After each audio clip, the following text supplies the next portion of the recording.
সন্ধ্যা লেগে গেল এখনো।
পাঠ করার যারা নিয়াত করে, মানে মনে ভাবনা চিন্তা করে যে পাঠ করবে, সেই পাপ মানে সেই ভাবনা চিন্তা করাটাই পাপ।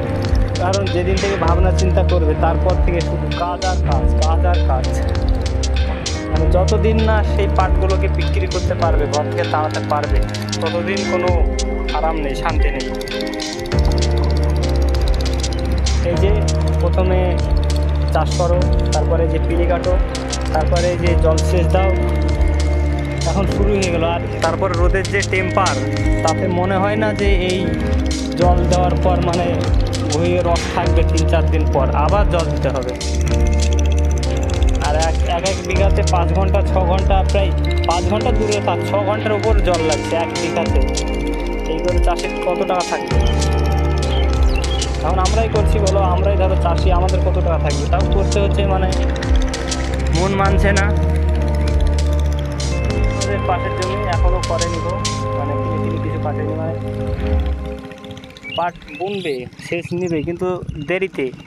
মানে এই যে রোদের টেম্পার এই দেখে বলছে এখন তো যদি সেচ নেওয়া যায় 4-5 দিন পর আবার নিতে হবে, মানে ডবল খরচা। আকাশের যে অবস্থা, এই যে মেঘের অবস্থা, এই মেঘে তো আর জল হবে না, বৃষ্টি হবে না। যতদিন না বৃষ্টি হবে ততদিন কিচ্ছু করার নেই। এই যে মাটি খা খা করছে। একটু আগে জল দিলাম, আর 1-8 ঘন্টা পর এই যে জল দেখতে পাচ্ছি, এগুলো তো দেখাই যাবে না, উল্টে আরও শুকে যাবে। কালকে বই দিয়ে হাঁটা যাবে, এমন অবস্থা। সন্ধ্যা লেগে গেল এখনও জল হয়নি, এখনও আছে 3 ফিলি বাকি। এই ফিলিটা প্রায় হয়ে এসছে, দেখতে পাচ্ছি সূর্য ডুবে গেছে। মানে আজ জল নিতে নিতে প্রায় রাত লেগে যাবে।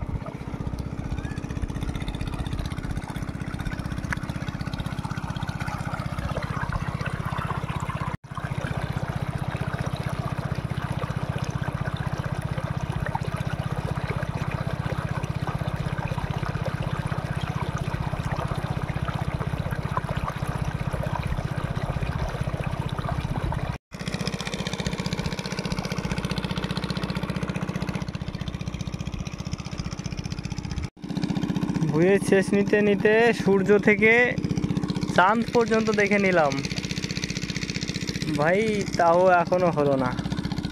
কখন যে কমপ্লিট হবে আর বেশি না, আর 10 মিনিট থেকে 15 মিনিট তাহলে কমপ্লিট হয়ে যাবে। এখন 6টা 10 বাজছে।